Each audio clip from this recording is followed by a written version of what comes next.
And so finally we come to the last consideration,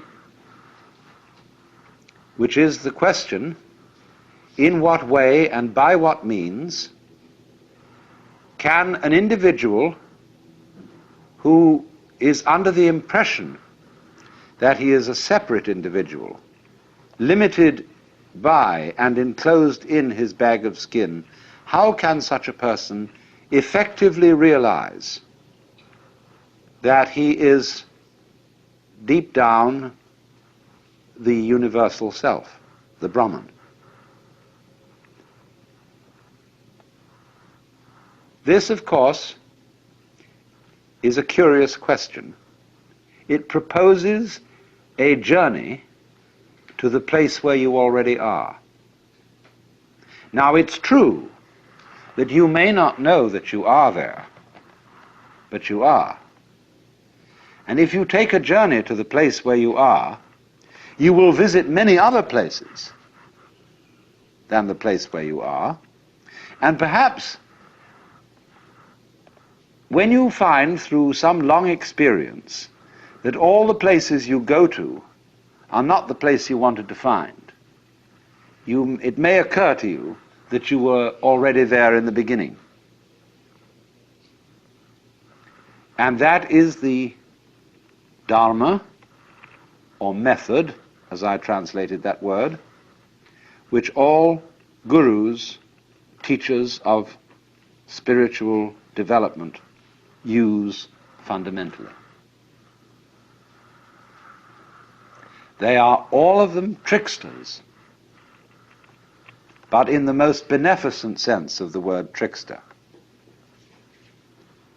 Why trickster? Because, do you know, it's terribly difficult, in fact it's impossible, to surprise yourself on purpose. And yet, to be surprised is a great thing. But you can't plan a surprise for yourself. Somebody else can do it for you. And that is why so often a guru or teacher is necessary in this process. But let me say right from the start that a guru, there are many kinds of gurus.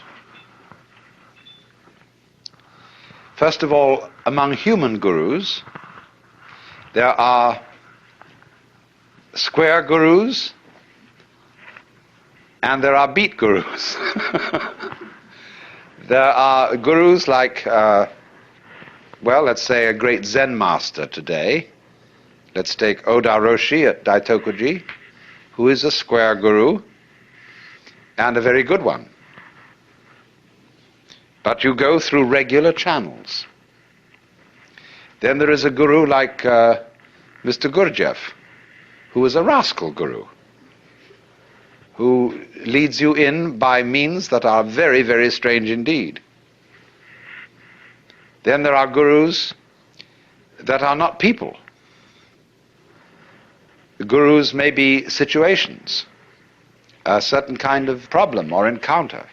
Even a book can to some extent be a guru.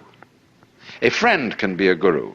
I've often thought of writing a story about a man who is some sort of guru seeker and potential yogi, who goes one day into an automat and sits down at a table where there is another fellow, and he sort of thinks that this man looks wise, and he projects onto him the idea that he is a guru.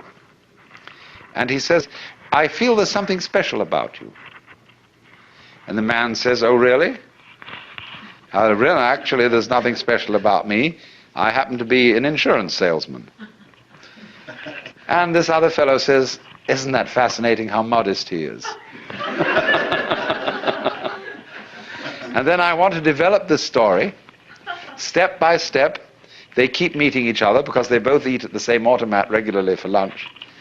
And although the fellow really is an insurance salesman and doesn't know a thing about these things, it in the end results in the enlightenment of the person who projected this image upon him.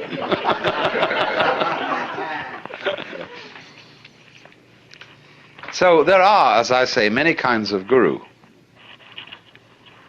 But the problem of the guru is to show the inquirer in some effective way that he already has what he's looking for.